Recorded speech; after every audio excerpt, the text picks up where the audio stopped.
राहुल गांधी की अकड़न से ही कांग्रेस को भारी नुकसान। जहां जहां राहुल गांधी ने की जनसभा वहां वहां हुई बम्पर हार।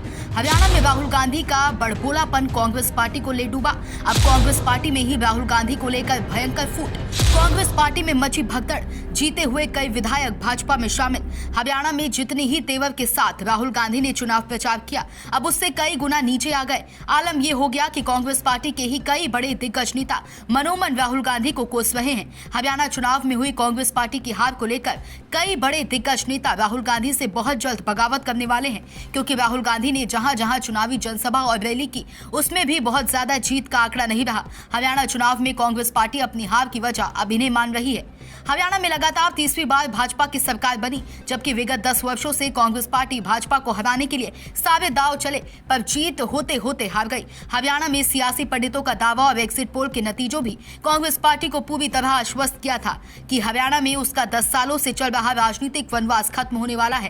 कांग्रेस के बड़े नेता स्टार प्रचारक राहुल गांधी ने भी चुनाव के दौरान कड़ी रैलियां की, लेकिन ये तमाम प्रयास भी कांग्रेस को जीत नहीं दिला पाए। राहुल गांधी ने हरियाणा में 12 चुनावी कार्यक्रम किए, जिसमें रैली, जनसभा और यात्रा शामिल थी, लेकिन राहुल गांधी की मौजूदगी कोई करिश्मा नहीं कर पाई। जिन 12 विधानसभा सीटों पर राहुल गांधी ने जनसभाएं की, उनमें से सिर्फ 5 सीट पर भी कांग्रेस को जीत मिल पाई। 4 पर भाजपा ने जीत दर्ज की है। इनमें से गन्नौर, सोनीपत और बहादुरगढ़ में तो कांग्रेस को ऐसा झटका लगा कि यहां से निर्दलीय उम्मीदवार जीत गए। गन्नौर विधानसभा सीट पर तो कांग्रेस प्रत्याशी दूसरे स्थान पर रहा, मतलब यहां कांग्रेस के अंदर भी खेमेबाजी राहुल गांधी के प्रचार से खत्म नहीं हो पाई। राहुल गांधी ने मंच से कुमारी शैलजा और भूपेंद्र सिंह हुड्डा का हाथ मिलवाकर पार्टी के एकजुट होने का संदेश भी दिया था, लेकिन यहां ये भी काम नहीं आया। राहुल गांधी ने महेंद्रगढ़, नूह, सोनीपत, गोहाना, थानेसर, नारायणगढ़, बरवाला, गन्नौर, बहादुरगढ़ और आसाम विधानसभा सीटों पर प्रचार किया। वहीं हरियाणा में प्रधानमंत्री मोदी ने सिर्फ 4 रैली की। इसका व्यापक असर चुनाव में मतदाताओं पर पड़ता हुआ दिखा।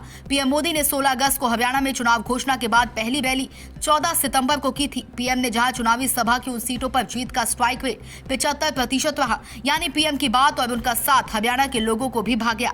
हरियाणा में कांग्रेस का चुनाव अभियान, जो बेरोजगारी, किसानों की दुर्दशा और अग्निपथ योजना सहित विभिन्न मुद्दों पर आधारित था, अधिकांश मतदाताओं को प्रभावित करने में विफल रहा। राहुल गांधी और प्रियंका गांधी समेत कांग्रेस के वरिष्ठ नेताओं का जोरदार प्रचार अभियान भी कांग्रेस को अपेक्षित परिणाम नहीं दिला सका। कांग्रेस ने अपने चुनाव प्रचार अभियान में बेरोजगारी, किसानों की न्यूनतम समर्थन मूल्य के लिए कानूनी गारंटी की मांग, अग्निपथ सैन्य भर्ती योजना और महंगाई जैसे मुद्दे उठाकर भाजपा की 1 दशक पुरानी सरकार पर निशाना साधा था। कांग्रेस ने हरियाणा में चुनावी कैंपेन की शुरुआत तो पूरे दमखम के साथ की थी, लेकिन धीरे धीरे पार्टी के अंदर की अंतर कलह खुलकर लोगों के सामने आ गई। एक तरफ कांग्रेस के वरिष्ठ नेता हरियाणा के पूर्व मुख्यमंत्री भूपेंद्र सिंह हुड्डा का खेमा था, तो दूसरी तरफ रणदीप सुरजेवाला के समर्थक।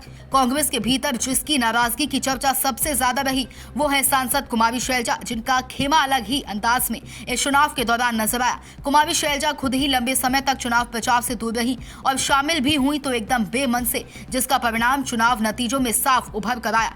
एक तरफ कांग्रेस के खिलाफ मैदान में आम आदमी पार्टी का होना कांग्रेस को परेशान कर ही रहा था, वहीं कांग्रेस के अंदर हरियाणा के वरिष्ठ नेताओं के बीच कलह ने कांग्रेस को और ज्यादा नुकसान पहुंचा दिया। हरियाणा विधानसभा चुनाव में तो भूपेंद्र सिंह हुड्डा, कुमारी शैलजा और रणदीप सुरजेवाला तक सीएम बनने की इच्छा जाहिर करते रहे। भूपेंद्र सिंह हुड्डा 2 बार हरियाणा के सीएम रह चुके हैं और तीसरी बार के लिए वो अपनी फील्डिंग सजाकर बैठे थे। दलित और महिला कार्ड खेलकर, साथ ही कांग्रेस के आलाकमान से नजदीकी बढ़ाकर कुमारी शैलजा भी सीएम की कुर्सी पर नजर टिकाए हुए थी। ऐसे में चुनाव परिणाम से पहले ही कांग्रेस के भीतर घमासान हरियाणा में शुरू हो गई थी। ऐसे में हरियाणा विधानसभा चुनाव के जिस तरह के परिणाम आए, उसने साफ कर दिया कि यहाँ कांग्रेस ने ही कांग्रेस को हराया और पार्टी के अंदर की लड़ाई ने उसे सत्ता से दूर कर दिया। Bureau report, Sumit Sharma. Subscribe करें साम टीवी, क्योंकि हम आ गए हैं अब आपके बीच। दिखाएंगे सत्ता के वादों और अपराधियों के एक एक कारनामे की हकीकत। और हाँ, अगर आपके पास भी हो कोई ऐसी खबर तो कमेंट करके हमें बताएं, क्योंकि बिना डर और दबाव के हम दिखाते हैं हर एक खबर डंके की चोट पर।